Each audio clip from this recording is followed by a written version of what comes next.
Bonjour à tous, nouveau webinaire sur notre chaîne Cible Web Connect. Aujourd'hui, on a rendez-vous avec Michel Pomarède, le directeur de Pomarède Informatique, un expert dans l'éditeur de logiciels français EBP, qui va vous présenter un webinaire dédié à la facture électronique. Voilà, si c'est bon pour toi, Michel, je te laisse prendre la main. Nickel. Donc, merci. Bonjour à tous. Est-ce que vous m'entendez? Je sais pas, sur le chat en haut, vous pouvez dire si tout le monde est là.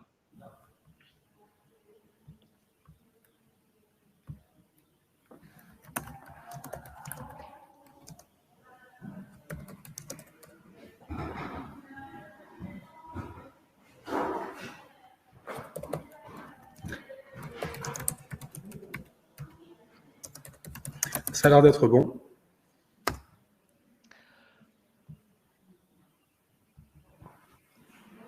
Alors, non, moi je vous entends pas, mais je vais donc démarrer ma présentation. Donc, effectivement, donc je m'appelle Michel Pomarède de la société Pomarède Informatique. Depuis 2013, me suis spécialisé dans les logiciels de gestion, que ce soit du Ciel, Sage, Cegid, Koala, Websoft, Gestimum et EBP. Et en 2018, j'ai même été élu meilleur revendeur des logiciels EBP. Alors pourquoi je préfère EBP que les autres éditeurs? Parce que EBP est un éditeur français et, à cette raison, on sait que nos données, quand elles sont dans le cloud, elles sont plus sécurisées avec le RGPD. Elles sont plus sécurisées que dans les logiciels américains. Voilà. Donc, pourquoi un logiciel de gestion? Pour aller déjà travailler beaucoup plus vite, hein, puisque quand on se génère une base de données client et à partir de cette base de données client, on peut, dans un client, gérer des contacts, plusieurs adresses de livraison et on va pouvoir optimiser ses devis, relance de devis, on s'en sert de CRM, hein, et de là faire des BL, situations, enfin ça dépend un peu de tous les métiers et facture. Dans les logiciels de facturation, vous avez des logiciels pour tous les métiers, EBP Méca, pour la mécanique, bâtiment, coiffeur, vente de fringues, vente d'objets publicitaires. Et tous les logiciels sont capables de se connecter avec des sites web de façon à pouvoir développer le e-commerce. Donc en 2019, il est apparu une nouvelle loi sur la loi antifraude à la TVA qui oblige les gens à avoir un logiciel de facturation. Et en 2027, bon, il y a eu plein d'étapes entre temps, mais et qui se durcissent. Donc, les logiciels doivent être RGPD, doivent sécuriser les données, une base de données SQL non, non qui ne peut pas être interrogée de l'extérieur. Donc, les numéros de facture doivent s'incrémenter automatiquement. Il ne peut plus y avoir de trous même dans les devis. C'est-à-dire que si on fait des devis, on ne peut même plus supprimer des devis. Il faut faire des révisions, les dupliquer, changer les états. Voilà. Et en 2027, va y avoir donc des facturations électroniques. Attention, ne pas confondre avec numérique. Aujourd'hui, vous envoyez une facture, vous l'envoyez au format PDF, elle est numérique, effectivement, mais elle n'est pas électronique. Donc, les grands principes de la réforme, c'est d'abord de voilà, donc, on va avoir quatre titres. Les grands principes de la réforme, c'est d'abord, depuis 2020, que toutes les entreprises privées puissent télécharger avec Chorus. Donc, avec le gouvernement, on va travailler avec Chorus. Donc ça, c'est de la facture électronique, hein. On dépose numériquement sur le service public nos factures. Et pour le B2B, donc les entreprises professionnelles à professionnelles, ça va s'étaler de 2025 à 2027. Donc ça, c'est pour le dépôt des factures. Ensuite, il va y avoir donc le B2C, vers le particulier et avec l'Europe, donc quand on génère des factures. Donc là, on ne va pas leur envoyer des factures électroniques, mais on va déposer sur ces plateformes le e-reporting. Donc le e-reporting va être très général, vraiment pour tout le monde.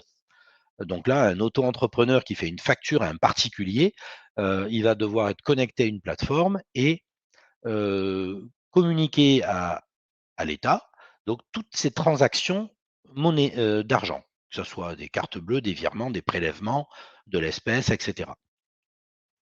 Donc là, vraiment, tout le monde est concerné à partir du moment où vous êtes en France, que vous avez une activité quelconque, et que vous allez, donc même les notaires, les avocats ou les auto-entrepreneurs qui font 2 factures par an, il va falloir donc déposer sur cette PPF, la plateforme publique française, notre e-reporting. Hop là.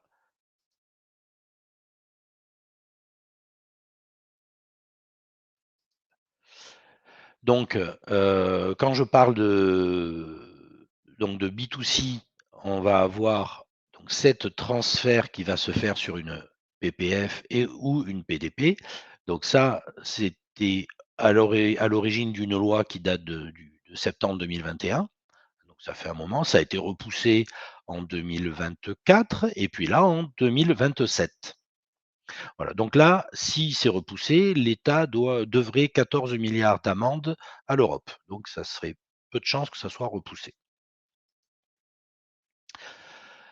Qui est concerné? Eh bien, effectivement, qui est concerné? Bah, toutes les entreprises, hein, alors en 2025, il va y avoir des très grosses entreprises, donc vous allez recevoir vos factures EDF, par exemple, qui sont des très grosses entreprises, en dématérialisé. Vous aurez plus de PDF. Alors peut-être qu'ils feront des dérogations, mais en tout cas, ils sont censés ne plus envoyer de factures en PDF. Vous allez devoir avoir un logiciel qui sera capable de récupérer les factures électroniques de ces grosses entités. Voilà. Donc ça va être un peu compliqué. Après, les entreprises qui font plus de 1 million de chiffre d'affaires, donc c'est en janvier 2026. Mais pour les petites entreprises et pour la majorité des gens qui m'écoutent là, ça sera pour, janvier 2027.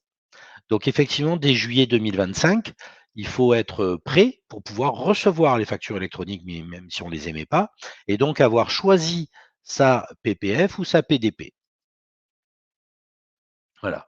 Les acteurs clés de la réforme, ah bien, effectivement, on va voir que, le PPF, qui est la plateforme de l'État, va permettre donc l'émission et la réception des factures. Ça va permettre d'archiver et alors les logiciels devront communiquer au format facture X. Donc effectivement, il faut que les logiciels soient des OD, donc comme EBP, c'est marqué, les opérateurs de dématérialisation, hein, donc c'est alors là, les logiciels par contre sont payants. Il ne devrait plus y avoir de logiciels donc gratuits à partir du moment où, ils soient capables de communiquer avec l'État. Alors pourquoi? Parce que, l'État met à jour, régulièrement toutes la façon dont il fonctionne et donc les éditeurs doivent se mettre à jour et en normes et donc forcément ce développement va nécessiter de l'argent. Donc les logiciels libres, qui existent à l'heure actuelle, eh bien, une grande partie vont disparaître. Il y en a même certains qui ont été, rachetés par l'éditeur EBP et qui seront où on leur proposera donc de migrer et de passer sur EBP. Alors EBP, effectivement, c'est très cher, hein, puisque ça commence à l'heure actuelle à 9 € par mois. Donc voilà, alors que Excel, on est à 99 € par an. Donc finalement, que vous ayez Excel ou EBP, c'est le même prix. Donc c'est pas une question de prix pour la raison lesquelles les clients sont pas sur un logiciel de gestion, c'est plus une raison de non-connaissance et puis de pas avoir pris conscience qu'un logiciel fait gagner du temps. Voilà, donc on pense qu'avec Excel, on va plus vite, alors qu'avec EBP, on est capable de faire un devis 10 fois plus vite qu'avec Excel, en dupliquant, en faisant des révisions et en allant chercher des contacts qu'on a déjà créés au préalable. Les PDP, donc ça, c'est les plateformes dématérialisées des partenaires, donc privés. Je préfère à rappeler privé plutôt que de partenaire. Pourquoi? Parce qu'on a bien le sens que c'est payant. Voilà. Effectivement, quand vous allez dématérialiser un document, qu'est-ce que votre client reçoit? Si vous passez sur une PPF, il y a, donc ils vont communiquer grâce au numéro de sirène, mais rien d'extraordinaire. Ils auront juste le montant hors taxe et pas l'intérieur du document. Donc il faudra que vous acceptiez ou que vous validiez, le montant à payer à votre fournisseur. Alors que dans une PDP, vous allez pouvoir récupérer les lignes de documents. Donc c'est payant, effectivement, c'est plus complet, mais ce n'est pas indispensable. Quelqu'un qui vend juste un peu de prestations, une PPF suffit largement. Voilà. Donc comment ça va fonctionner? Mais toutes les entreprises, K1, vous allez passer par un PDP parce que vous voulez facturer vos lignes. De toute façon, toutes les PDP vont communiquer entre elles et communiquer avec la PPF. Et l'État, de toute façon, ne communique qu'avec la PPF. Donc, par contre, un acheteur ou un client, eh bien, lui, il va se connecter, peu importe avec la PPF ou la PDP numéro 2, et de toute façon, va, grâce au numéro de sirène, qui fera la liaison entre client et fournisseur. Donc, on retrouvera tous nos documents. Quelles sont les dispositions à ce jour? Bon, il y a déjà Chorus qui existe, voilà, plutôt pour les logiciels avec le gouvernement. Et chez EBP, tout fonctionne, que ce soit la méca, des points de vente, du bâtiment, la gestion commerciale. EBP travaille en mode desk, installé sur un ordinateur, en mode SaaS ou en full web avec Ubix. Donc, tous nos logiciels sont opérationnels pour travailler avec Chorus déjà depuis un moment. On a EBP travaillé avec un ensemble de partenaires. Donc, entre autres, il y a Codian qui prépare déjà, parce qu'il y a déjà des entreprises qui veulent ne pas saisir leurs factures et qui ont déjà pris l'avance sur ce que impose l'État et génèrent de l'EDI, de l'échange de données informatisé. Donc, on a plusieurs partenaires. Codian est un grand éditeur national également qui propose des communications interfactures, ainsi que jefacture.com qui va permettre, c'est surtout les experts comptables qui l'utilisent pour récupérer les factures de ses clients et les intégrer directement dans leur logiciel de compta. Voilà, c'est de la gestion électronique de documents, dit de la GED. Donc il y a déjà plein de choses qui existent, mais là, ça va être uniformisé dans des PPF. Donc FactureX, bon là je redessine rapidement ce que FactureX, à quoi sert FactureX? Voilà, FactureX, c'est un PDF numérisé, en fait, électronique, qui va permettre, où Chorus va permettre de récupérer toutes les informations qui sont à l'intérieur pour régénérer un document. Et d'ailleurs, JeFacture fait la même chose. Il récupère toutes les données de FactureX et peut reconstituer un PDF et vice-versa. Donc, idéalement, à la fin de ce trimestre, il faudrait déjà avoir sélectionné sa plateforme. Alors là, on est mal barré. Je crois que moi, j'ai 330 clients actifs. Je crois que je dois avoir même pas 10% de mes clients qui ont pensé. Pourtant, je communique un petit peu là-dessus. Donc, si on regarde un petit peu l'état actuel, eh ben, qu'est-ce qu'il faut faire en fait pour se préparer? Déjà, est-ce que vous êtes un logiciel qui soit OD? Est-ce que vous avez un logiciel qui peut envoyer et recevoir les données au format électronique? Est-ce que vous avez un expert comptable qui vous a bien prévenu, etc. Est-ce que lui vous a pas proposé son propre logiciel afin que vous puissiez pas changer de comptable? Ça, c'est très important pour eux, hein. Il faut penser que ce sont des commerciaux et donc ils veulent vous fidéliser.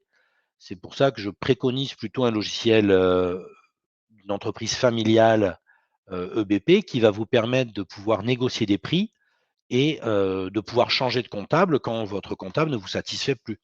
Comme je le dis régulièrement, moi, je ne vais pas toujours à Auchan ou à Carrefour. De temps en temps, tous les 5 ans, grosso modo, je change d'expert comptable pour avoir des informations diverses. Puisque un expert comptable, il a sa façon de voir les choses, et un autre expert comptable va vous donner d'autres conseils. Mais si vous utilisez un logiciel de l'expert comptable, vous ne pouvez plus changer de comptable, sinon vous perdez votre historique. Voilà. Donc ça, c'était le petit mot de prévenir, de bien choisir son logiciel.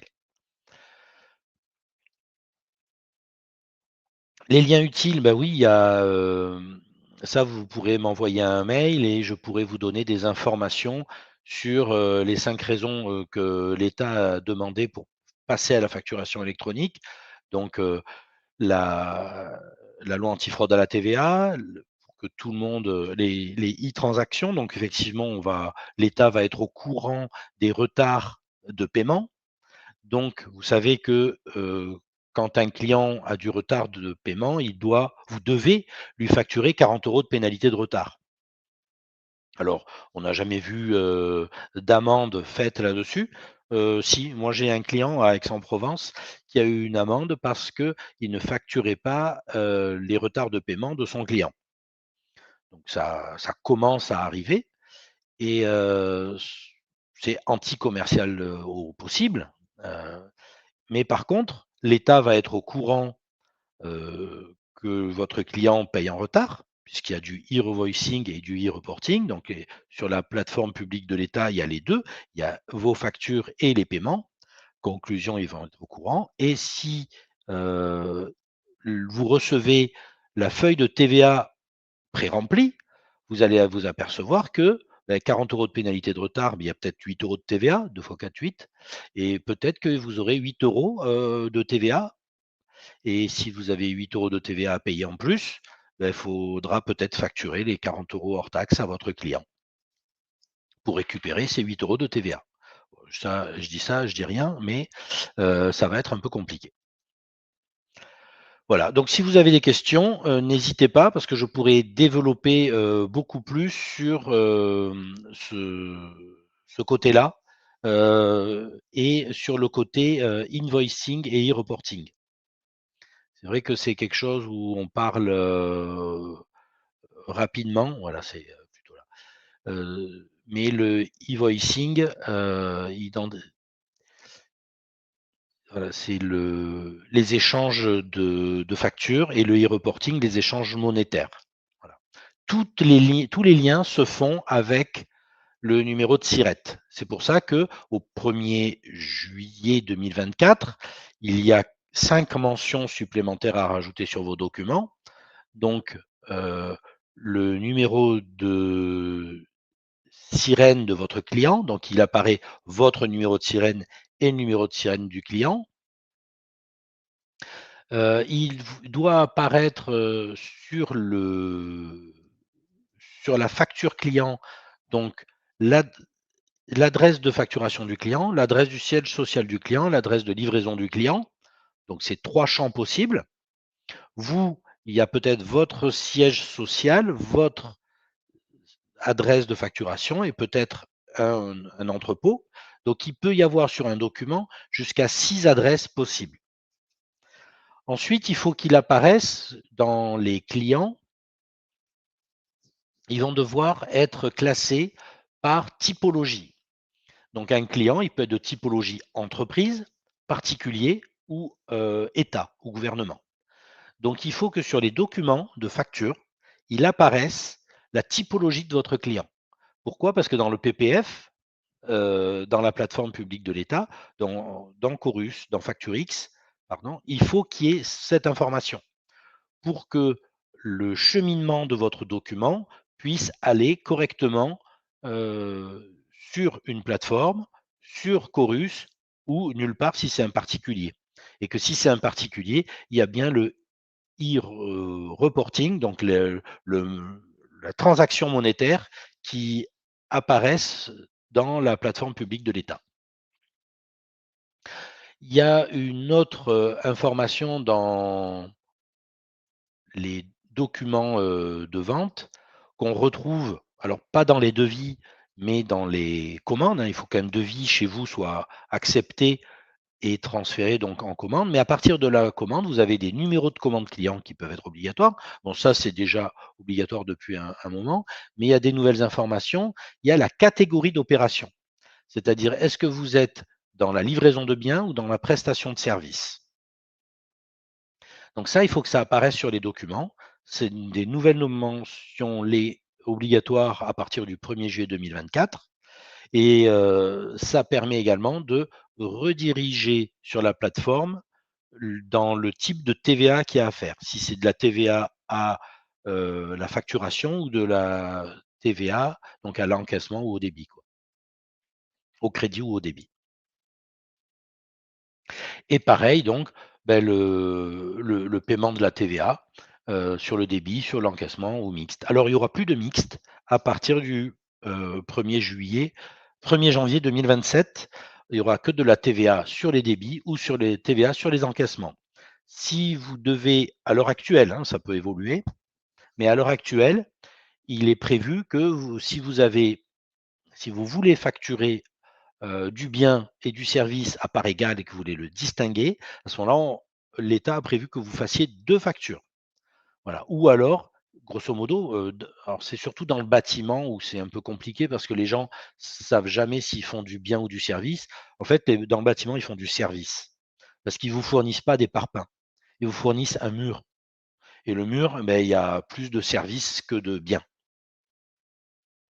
Voilà, donc c'est bien une livraison une prestation de service, bâtir un mur. Donc cet exemple, plusieurs logos, bien sûr. Combien de clients, alors un logo, ça c'est juste une image. C'est-à-dire que moi c'est justement une de mes spécialités et j'interviens sur la France entière pour ça, c'est que je me retouche les modèles de documents. Et donc là, par exemple, il y a un client qui, en fonction, de ce qu'il vend, il veut faire apparaître un logo d'une marque ou un logo d'une autre marque sur ses documents et pas tous d'un coup. Donc à ce moment-là, je vais dans les modèles de documents et je vais mettre des conditions en fonction de la famille du client, en fonction, d'un dépôt, en fonction, du commercial qui est rattaché au client ou au document de vente. Et là, avec des conditions, on va pouvoir changer de logo. Et là, j'ai un client, il y a 4 ou 5 logos différents en fonction de son activité. Et, par exemple, quand pour Mondial Poil, pour ne pas les saisir, les nommer, par exemple, eh bien, en fait, en haut des devis, on fait apparaître la photo du poil en question qu'il est en train de vendre. Poil à granule ou à bois. Voilà, donc on peut, sur les documents, mettre beaucoup de floritures et par contre, dans le modèle FactureX, bien sûr, il ne sera pas repris les logos. Dans les FactureX, il est repris que les numéros de sirène, le montant hors taxe, la TVA, le montant TTC et tous les champs que j'ai dit, les numéros de commande du client, la référence, code service, numéro d'engagement, numéro de marché, catégorie d'opération et paiement de la TVA sur les débits ou sur les crédits. Voilà. Donc ça, c'est des champs obligatoires qui apparaissent dans FactureX, qui seront repris sur les plateformes. Sur les plateformes, il n'y aura pas de logo. Bien sûr, vous pourrez toujours envoyer vos documents au format PDF aux clients, surtout les devis. Les devis, ça c'est un peu important. Mais les factures, ça sera beaucoup moins obligé de les travailler. J'espère que j'ai répondu aux questions.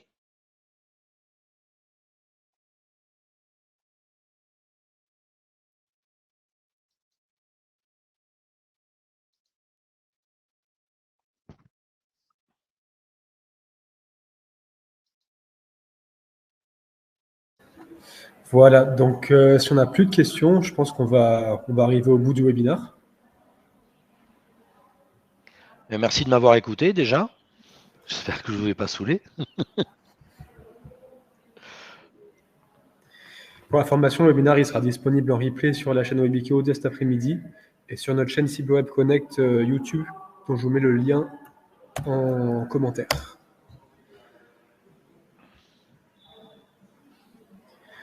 Voilà, on va conclure. Si rien à ajouter de ton côté, Michel. Non, rien de plus. Si vous avez des questions, n'hésitez pas à revenir vers moi. J'ai mis mon petit mail. C'est mon mail perso, je le lis très peu, mais là, je surveillerai.